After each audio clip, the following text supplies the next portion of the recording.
Hi అండి, అందరికీ నమస్తే. నా పేరు Chandana. Welcome back to Vanabhojanam. ఈరోజు వీడియోలో నేను మీకు బచ్చల కూరతో వడలు అండ్ అలాగే పకోడీ ఎలా ప్రిపేర్ చేయాలో చేసి చూపిస్తానండి. జనరల్గా పిల్లలు ఆకుకూరలు తినడానికి ఇష్టపడరు కదా. చాలామంది పెద్దవాళ్ళు కూడా ఆకుకూరలు తినడానికి ఇష్టపడరండి. అలా తినలేనప్పుడు మనం ఎలాగైనా సరే ఆకుకూరలు అనేది కొద్ది మోతాదులో తీసుకోవటం చాలా మంచిది కదా హెల్త్కి.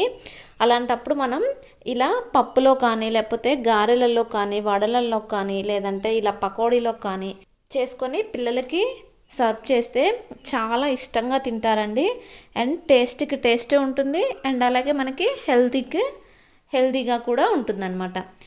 ముందుగా మనకి బచ్చల కూర వడల కోసం ఇలా ఫ్రెష్గా ఉండే బచ్చల కూరలను తీసుకోవాలండి. ఇది మా ఇంట్లో పండిన బచ్చల కూర అనమాట. ఇలా ఫ్రెష్గా ఉండే బచ్చల కూరను తీసేసుకొని ఒక 3 టైమ్స్ కడిగేసుకోండి. ఓకేనా. ఇప్పుడు దీన్ని సన్నగా కట్ చేసుకోవాలండి. చాలా సన్నగా కట్ చేసుకోండి. ఇప్పుడు దీన్ని ఒక బౌల్లోకి తీసేసుకోండి. ఇలా ఒక బౌల్లోకి ట్రాన్స్ఫర్ చేసేసుకున్న తర్వాత దీంట్లోకి ఒక 3 పచ్చిమిర్చిని యాడ్ చేసుకోవాలండి. ఈ పచ్చిమిర్చిని సన్నగా కట్ చేసుకోండి.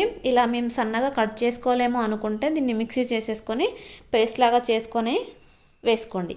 ఓకేనా. ఇప్పుడు నెక్స్ట్ దీంట్లోకి కొద్దిగా కరివేపాకుని యాడ్ చేసుకోండి. అండ్ అలాగే నెక్స్ట్ ఒక టేబుల్ స్పూన్ వరకు జీలకర్రని యాడ్ చేసుకోండి. అండ్ అలాగే 1/2 టేబుల్ స్పూన్ వరకు వామును కూడా యాడ్ చేసుకోండి.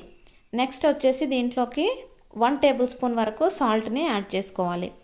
నెక్స్ట్ దీంట్లోకి 1/2 టేబుల్ స్పూన్ వరకు గరం మసాలాని యాడ్ చేసుకోండి. నెక్స్ట్ దీంట్లోకి ఒక 1 టేబుల్ స్పూన్ వరకు అల్లం వెల్లుల్లి పేస్ట్ని కూడా యాడ్ చేసుకోండి. నెక్స్ట్ 1/2 టేబుల్ స్పూన్ వరకు పసుపును కూడా యాడ్ చేసుకోండి. పసుపుని యాడ్ చేసుకున్న తర్వాత దీంట్లోకి 2 టేబుల్ స్పూన్ వరకు బియ్యం పిండిని యాడ్ చేసుకోవాలి. నెక్స్ట్ 1 కప్పు వరకు శనగపిండిని తీసుకోండి. ఇప్పుడు వీటన్నిటిని బాగా కలిసే విధంగా బాగా కలుపుకోవాలండి. ఈ పిండిని మనం ఎంత బాగా కలుపుకుంటే మనకి వడలు అనేవి అంత టేస్టీగా వస్తాయి అన్నమాట. ఓకేనా. ఈ పిండి మొత్తం ఈ పాలకూరతో కలిసేటట్టు బాగా కలిపేసుకోండి.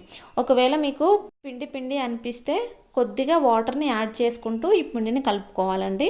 మీకు గారెల పిండి ఎలా ఉంటుందో తెలుసు కదా. అలా ఈ పిండిని కలిపేసుకొని పక్కన పెట్టేసుకోండి. నెక్స్ట్ స్టవ్ ఆన్ చేసుకొని స్టవ్ మీద ఒక ప్యాన్ పెట్టేసుకోండి. ఇప్పుడు దీంట్లోకి డీప్ ఫ్రైకి సరిపడా ఆయిల్ని యాడ్ చేసుకోండి. ఆయిల్ అనేది హీట్ అవ్వాలండి. ఆయిల్ అనేది హీట్ అయ్యేలోపు మనం ముందుగా ప్రిపేర్ చేసి పెట్టుకున్న వడల పిండి ఉంది కదా, ఆ పిండిని మనం వడల కింద చేసేసుకుందాం. ఒక పేపర్ కానీ లేదంటే క్లాత్ కానీ తీసేసుకొని చిన్న చిన్న ఉండలుగా చేసుకొని దాన్ని ఇలా ప్రెస్ చేస్తూ ఉండండి. ఒకవేళ మీకు చేతికి అంటుకుంటుంది అనుకుంటే మీ చేతికి కొంచెం ఆయిల్ని అప్లై చేసేసుకొని ఇలా వడల కింద చేసేసుకోండి. ఇలా మొత్తం మీ కళాయిలో ఎన్ని పడతాయి అనుకుంటే అన్ని చేసుకోండి. నెక్స్ట్ ఇప్పుడు మనం ఇవి చేసుకునే లేపు ఆయిల్ కాగిపోయి ఉంటుందండి. చూసారా, ఆయిల్ అనేది హీట్ అయిపోయింది. ఇప్పుడు ఈ హీట్ అయిన ఆయిల్లో ఈ వడల్ని ఒక్కొక్కటిగా వేసేసుకోండి. ఇప్పుడు ఇవి కొద్దిసేపటికి కలర్ చేంజ్ అవుతాయండి. చూసారా, గోల్డెన్ కలర్లోకి చేంజ్ అయిపోయాయి. ఇవి గోల్డెన్ కలర్ వచ్చినాయి కదా. ఇప్పుడు వీటిని తీసి పక్కన పెట్టేసుకోండి. ఓకేనా. ఇప్పుడు ఈ వడలు వేయంగా ఇంకొద్దిగా పిండి ఉంటుంది కదా, ఆ పిండిలోకి మనం పకోడీ కోసం పిండిని ప్రిపేర్ చేసుకుందాం. ఓకేనా. చూసారా, నాకైతే కొంచెం పిండి మిగిలిందండి. ఇప్పుడు దీంట్లోకి నేను సన్నగా కట్ చేసి పెట్టుకున్న ఉల్లిపాయని యాడ్ చేస్తున్నాను. ఈ ఉల్లిపాయని ఈ పిండిలో కలిసే విధంగా బాగా కలుపుకోండి. ఇలా గట్టిగా ఉన్నట్లయితే ఈ కొద్దిగా వాటర్ యాడ్ చేసేసుకొని ఈ పిండిని పకోడీ పిండిలాగా కలుపుకోవాలి. ఓకేనా. చూసారా, ఇలా జారుతూ ఉండాలన్నమాట. ఇప్పుడు హీట్ అయిన ఆయిల్లో ఆ పకోడీని ఇలా చిన్న చిన్న పీసెస్గా యాడ్ చేసేసుకోండి. యాడ్ చేసుకున్న తర్వాత ఒక 5 మినిట్స్కి ఇవి కూడా మనకి మంచి గోల్డెన్ కలర్లోకి వచ్చేస్తాయి అన్నమాట. ఇవి ఇలా కలర్ చేంజ్ అయిన తర్వాత వీటిని కూడా ఒక ప్లేట్లోకి తీసి పక్కన పెట్టేసుకోండి. చూసారా ఎంత కలర్ఫుల్గా ఉన్నాయో. అంతే అండి, ఎంతో ఈజీగా ఉండే బచ్చల కూర పకోడీ అండ్ అలాగే బచ్చల కూర వడలు రెడీ అయిపోయాయండి. చూసారా, నేను పకోడీ చేసుకున్నాను అండ్ అలాగే వడలు చేసుకున్నాను. మనకి వడలకి కొద్దిగా మధ్యలో హోల్ పెట్టేస్తే అవి గారెలు అవుతాయండి. ఓకేనా. అంతే అండి, ఎంతో టేస్టీగా అండ్ ఈజీగా ఉండే బచ్చల కూర వడలు రెడీ అయిపోయాయి. మీరు కూడా మీ ఇంట్లో ట్రై చేసి ఎలా ఉందో నాకు కామెంట్ చేయండి.